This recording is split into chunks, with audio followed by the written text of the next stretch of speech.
Good evening. I'm Adam. These are the great debates, and I can't help but be scared right now. Whether it's referred to as soccer here in the US or as football everywhere else in the world, it inspires passion like no other sport can. Soccer riots are just the tip of the iceberg. If you think the passionate debate is limited to the pitch in the real world, you're very much mistaken. Soccer video games get debated just as fiercely. While Sony, Midway, and SNK, among others, have taken their own stabs at soccer video games, in the eyes of the world, there are only two contenders for the World Cup. They are EA's FIFA series and Konami's Pro Evolution series. When I wrote my sports game editorial on Vocal years ago, I spoke about how exclusivity deals crippled baseball and football video games. A commenter on Twitter pointed out how the battle between FIFA and Pro Evolution proved how vital competition was in the games industry. Well, now that I have my own YouTube channel, it's time to put that competition to the test.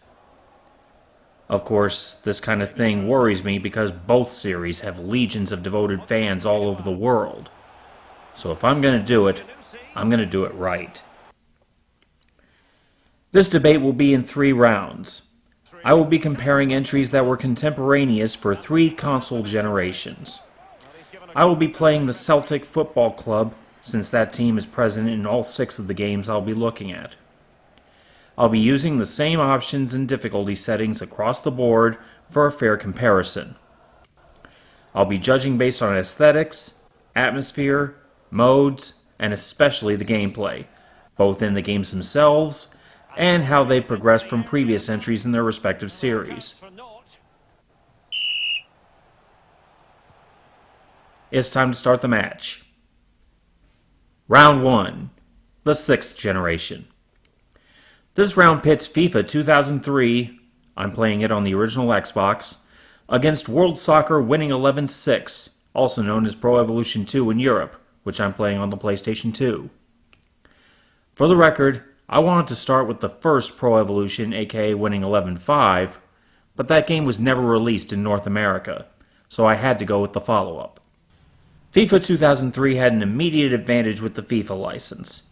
While Winning 11-6 had about a dozen official clubs in the game, most of its teams on offer were generics for various countries, similar to what was done with the first Madden on Sega Genesis. FIFA had teams from about a dozen world leagues with official rosters for that season. That authenticity really added to the game's atmosphere, making it easier to get invested. The visuals helped there too. Simply put, FIFA 2003 was a better looking game than Winning 11-6.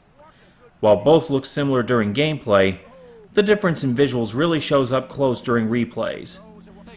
Winning 11's players are very angular with unappealing facial details.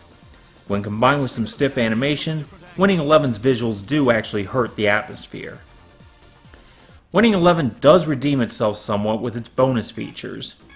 Winning 11 has customization options. You can create your own players and plant them into your favorite teams, and the Master League mode, exclusive to the Pro Evolution series, allows you to set up a league with whatever teams you want involved and play through your own custom season. That mode's a great idea that would have really benefited from having more official teams in the mix.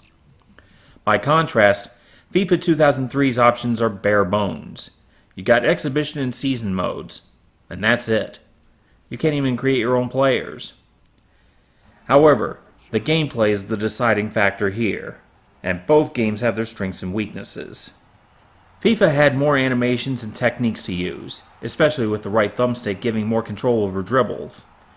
However, you almost don't need them as the AI is, simply put, stupid. I was stealing and tackling like it was nobody's business, and the keeper AI was simply pathetic.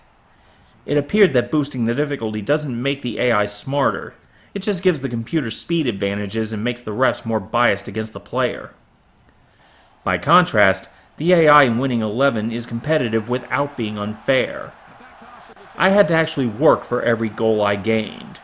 However, the controls are a bit more cumbersome. It's a pain in the ass to switch players when you're on the defense.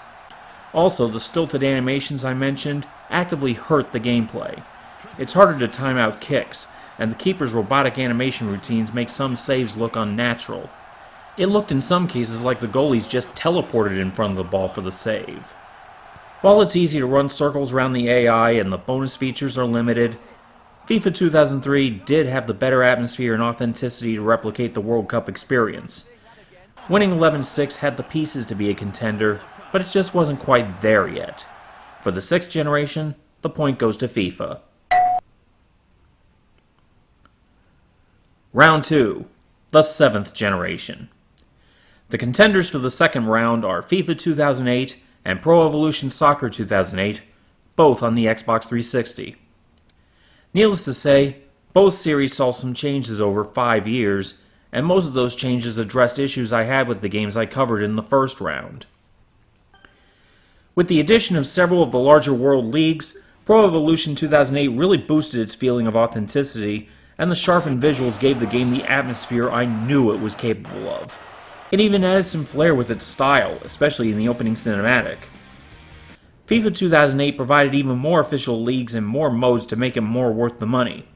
There's a full manager mode, similar to the franchise modes in other sports games. Custom tournaments can be set up. There are special challenges to complete. There's even the Be a Pro mode, where you create one player and follow him through his whole career. While a mode like that is commonplace in sports games today, it was a revelation at the time. You can even practice shooting against the goalie while waiting for the match to load. While Pro Evolution did add custom cups and a training mode, that pales compared to the smorgasbord FIFA provided this time around. There were changes in the gameplay as well, and unfortunately, not all of them were for the better. The biggest changes to both games were in the AI. True, I remarked about how the AI in FIFA needed improvement. But FIFA 2008's AI isn't better, it's cheaper. While the computer will still blow easy shots, it'll get more chances since it can strip the ball from the player with little effort. Even special dribble moves do little to prevent it. Pro Evolution 2008 drastically improved the animations, which made the difficult AI feel more fair. I still had to fight for every goal, even more so this time, but the magical teleporting saves were nowhere to be seen. When the AI kicked my ass, I knew it was because I needed to get better, not because of some cheap tricks. The improvements in visuals and atmosphere allowed Pro Evolution's gameplay to shine. While I give props to FIFA for adding more stuff to improve the game's value, I had to struggle to find the fun in the frustration. The point for the second round goes to Pro Evolution. Final round, the 8th generation. It's all tied up, and the deciding point will be for either FIFA 21 or Pro Evolution Soccer 2021, both on the Xbox One. Please note that I was able to do this comparison thanks to both games being available on Xbox Game Pass Ultimate. Visuals between the two games naturally improved, but both games' graphics improved in different ways.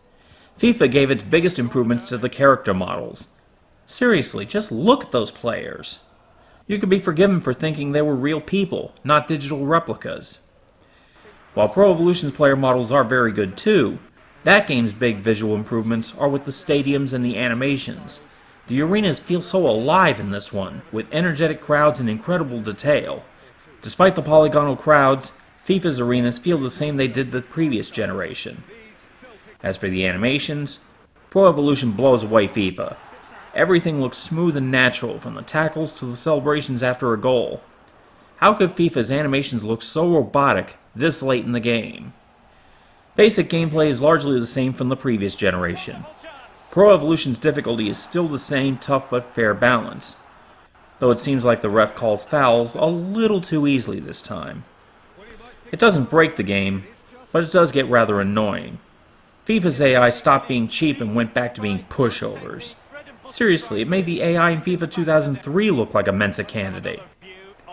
I was blasting past opponents and keepers like it was nobody's business. Modes in Pro Evolution and FIFA are largely the same, though both added more leagues. FIFA 21 even added women's leagues. However, there is one mode in each game I must address. They are FIFA's Ultimate Team and Pro Evolution's My Club. In general, both modes have a similar concept. gaining various random players from third stringers to all-stars, and building a master squad to compete with other players. However, both games go about this in different ways. My Club builds its mode like a franchise mode, complete with hiring agents and everything. FIFA's Ultimate Team is more of an arcade experience, with multiple modes and earning or buying more things for your custom arena and team. Both even have multiple currencies, one earned through play, and the other largely acquired through microtransactions, though some can be gained through completing certain goals. However, there is one key difference between the two modes. My Club is ignorable. Let me explain.